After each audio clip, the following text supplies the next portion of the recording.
Hello friends, welcome to அம்மா பொண்ணு சமையலறை.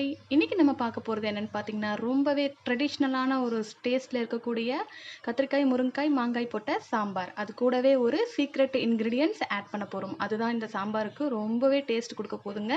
ஸோ எப்படி செய்யலாங்கிறத வீடியோக்குள்ளே போய் பார்க்கலாம். வீடியோவை ஸ்கிப் பண்ணாமல் பாருங்கள் ஃப்ரெண்ட்ஸ். இப்போ பார்த்தீங்கன்னா, நான் குக்கரில் 50 கிராம் அளவு பருப்பை வேக வச்சு எடுத்துட்டேன். ஸோ அதே குக்கரில் இப்போ நான் சாம்பார் தாளிக்க போகிறேன். ஸோ எப்படி செய்யலான்றதை பார்க்கலாம். இப்போ நான் 2 ஸ்பூன் அளவுக்கு எண்ணெயை இதில் ஆட் பண்ணிக்கிறேன்.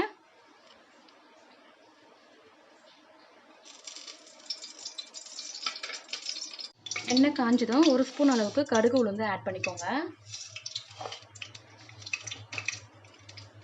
பொரிஞ்சதும் 1/4 ஸ்பூன் அளவு ஜீரகம் ஆட் பண்ணிக்கோங்க. பெருங்காயத்துக்கு பெருங்காயம், ஜீரகம் இது எல்லாமே சாம்பாருக்கு ரொம்பவே முக்கியம். இது கூடவே ஒரு 10-15 பல் பூண்டை இந்த மாதிரி தட்டி போடுங்க. டேஸ்ட் நல்லாயிருக்கும். முழுசாக போடுறதை விட தட்டி போட்டோன்னா அதோடய ஃப்ளேவர் இன்னமும் நல்லாயிருக்கும். பார்த்தீங்கன்னா, நான் 2 பெரிய சைஸ் வெங்காயத்தை இந்த மாதிரி கட் பண்ணியிருக்கேன். 2 பச்சை மிளகா இந்த மாதிரி கீறி போட்டிருக்கேன். இது கூட கொஞ்சமாக கருவேப்பிலை, இது எல்லாமே நம்ம சேர்த்துக்கலாம்.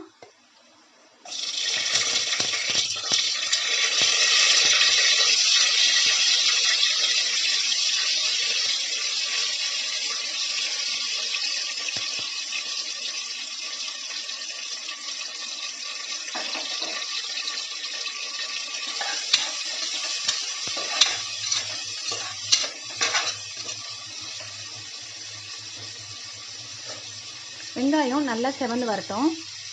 வெங்காயம் செவந்துருச்சு. நான் 2 பெரிய சைஸ் தக்காளி கட் பண்ணி போட்டிருக்கேன்.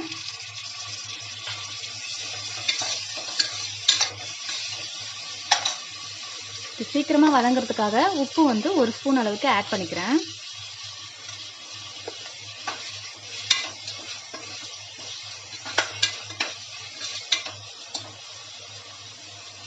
இந்த மாதிரி செய்யும்போது நம்ம பெருங்காயம், பூண்டு, ஜீரகம் இது எல்லாமே கொஞ்சம் கூடுதலாகவே சேர்த்துக்கோங்க. ஏன்னு கேட்டிங்கன்னா, நம்ம பருப்பு வாயுத்தன்மை அதிகமாக இருக்கும். ஸோ சிலருக்கு செட் ஆகும், சிலருக்கு செட் ஆகாது. ஸோ அந்த மாதிரி இருக்கிறவங்களுக்கு நம்ம இதெல்லாம் சேர்த்துக்கிட்டோம் அப்படின்னா அந்த பிரச்சனை கொஞ்சம் இருக்காது. அதுக்காக தான் நான் சொல்கிறேன். அது இல்லாமல் இது ரொம்பவே டேஸ்ட்டாக இருக்குங்க. நம்ம வீட்டிலே மசாலாவை அரைச்சி ஃப்ரெஷ்ஷாக போடுறது.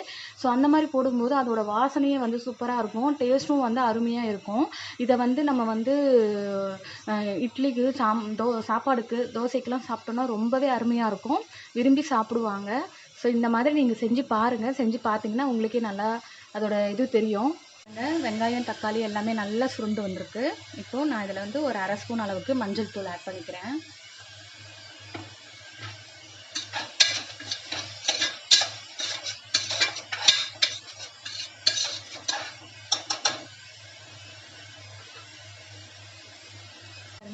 வீட்டிலேயே ரெடி பண்ண நம்மளுடைய ஃப்ரெஷ்ஷான சாம்பார் பொடி நான் அதில் 1 ஸ்பூன் அளவுக்கு ஆட் பண்ணிக்கிறேன்.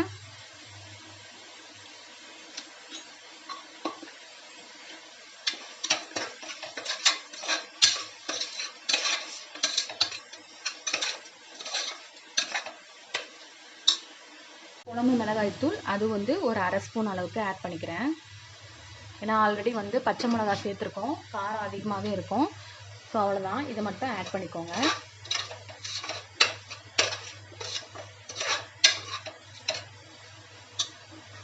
ஸோ இது கூட நம்மளுடைய மாங்காய், முருங்கைக்காய் ஆட் பண்ணிக்கிறேன்.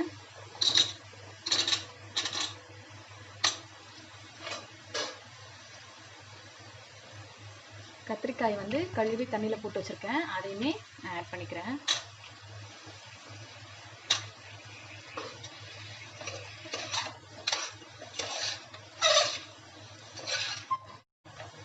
இது எல்லாமே நல்லா வேகட்டும், மூடி வச்சிடலாம். பருப்பு நான் ஆல்ரெடி வேக வச்சுட்டேன். அதில் கொஞ்சமாக மஞ்சத்தூள், பெருங்காயம் எல்லாமே போட்டு நான் வேக வச்சது. ஸோ அதை இதில் ஆட் பண்ணிக்கோங்க.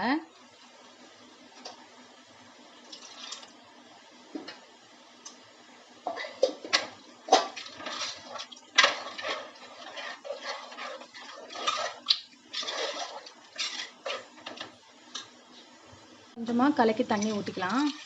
இப்போது அந்த முருங்கைக்காய் நல்லா வெந்ததுக்கப்புறமா லாஸ்ட்டாக நம்ம புளி தண்ணியை ஆட் பண்ணிக்கலாம். புளி வந்து நிறைய ஆட் பண்ணனாலும் பரவாயில்ல, கொஞ்சமாக ஆட் பண்ணுங்கள். மாங்காய் போட்டிருக்கிறதுனால அந்த புளிப்பு இருக்கும். இருந்தாலும் புளி போட்டோன்னா அது ஒரு டேஸ்ட் நல்லாவே இருக்குங்க.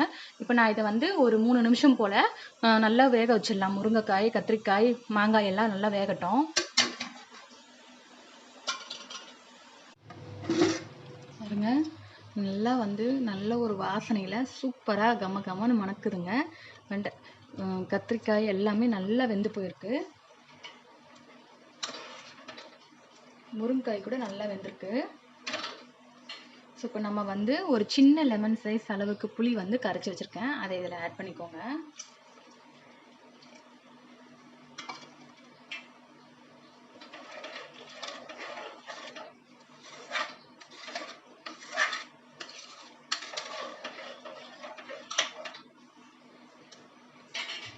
உப்புலாம் வந்து கரெக்டாக இருக்கான்னு பார்த்துட்டு நீங்கள் வந்து ஆட் பண்ணிக்கோங்க.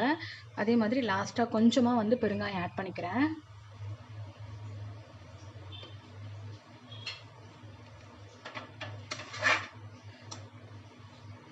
இப்போ நீங்கள் வந்து 3 வேளைக்கு சாப்பிட்ணும் அப்படின்னு நீங்கள் நினச்சிங்கன்னா 50 கிராம் பருப்பு வந்து ஓகேங்க. இல்லை நீங்கள் ஒரு வேளைக்கு தான் சாப்பிட போகிறீங்க அப்படின்னும் போது பருப்பு வந்து நீங்கள் குறைச்சி போட்டுக்கலாம். காய்களும் அதுக்கேற்ற மாதிரி நீங்கள் குறைச்சி போட்டுக்கலாம். நான் வந்து இன்றைக்கி இட்லிக்கு செய்கிறதுனால நல்லாவே சாப்பிடுவாங்க. ஸோ அதனால் நான் நிறையாவே வந்து செஞ்சுருக்கேன்.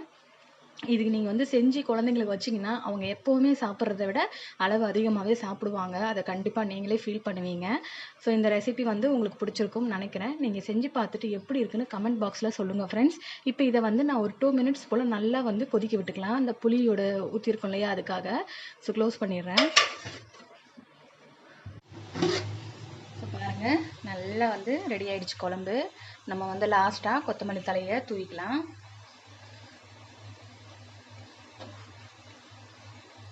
இந்த மாதிரி செஞ்சுட்டு நீங்கள் உடனே மூடி வச்சுருங்க.